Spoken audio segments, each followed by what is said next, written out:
Hello. ජීවිතේ තියෙන්න ඕනේ අරමුණ කියලා දෙයක්. මගේ ජීවිතේ අරමුණ තමයි සැප දොයිය. මම පොඩි ගායන්ද තියෙන එකම සතුට තමයි උන්තර තුය ගන්නේ. අනික මම නැගිටලා හිටියා කියලා.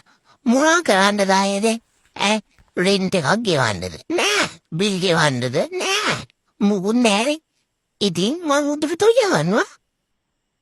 මම නින්දෙන් පොඩි ඩාන්ස් අද්දලා හිටියේ. කොහෙදානේ මේ අපේ අම්මා මම එකම වීඩියෝ කරන්න පටන් ගන්න තියෙන්නේ.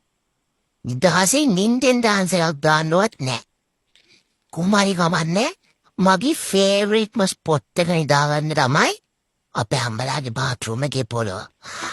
ඒ මොකේ පුතුම්ම සපන්නේ දියන්නේ ඒ පොළොව හරිම හිතයි. Very good place to sleep. අපේ අම්මලා පොඩි කාලේ නම් කියලා තියෙන්නේ හොඳට කාලා හොඳට දුයියන්නේ කියලා. එහෙම තමයි සැපට බබාලා හැදෙන්නේ කියලා. මං ඉතින් ඒ විදිහටම අනුගමනය කරනවා. මොකද ඉතින් මං කියලාත් ලොකු දෙයක් අම්බලා කියන දේවල් අහන්නේ නෑනේ. මේකවත් අහන්න එපා. අප්පෝයි මේ මගේ ඇත්තට කාලේ. හැටි බලන්නකෝ. සිසි තාත්තේ ඒ වීඩියෝ එකපා. මේ තියෙන්නේ තවත් එක සැප නින්දක් guys. ඔගොල්ලෝ විශ්වාස කරන්නේ නැහැ මට එක හැඩයට දුයන්න පුළුවන් ඈ. ඒකේ මෙහෙමයි.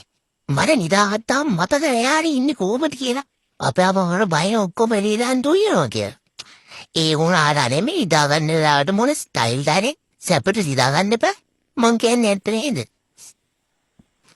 මේ මට නින්දක් ආසේ අපේ තාත්තා නැගිටවලා මොනවද කියනවා. ඒ තාත්තා වෙහාව පිස්සු නෑනේ. අම්මේ ඉන්නේ මේ තියෙන්නේ මම්මේ හොඳටම නිදහසේ නිදාගන්න වෙලාව.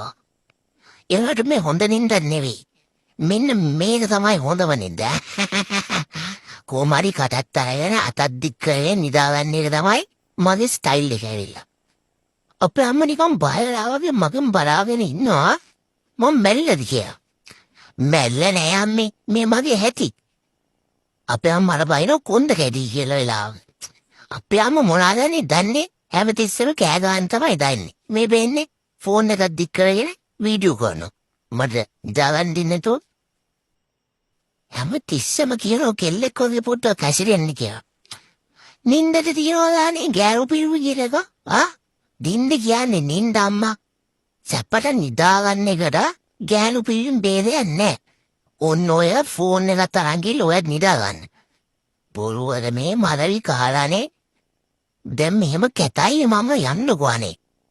කියන එක කහන්නේ නෑනේ. මේ තියෙන්නේ මගේ ෂූටින් ටයිම් එක. තාටිත් එක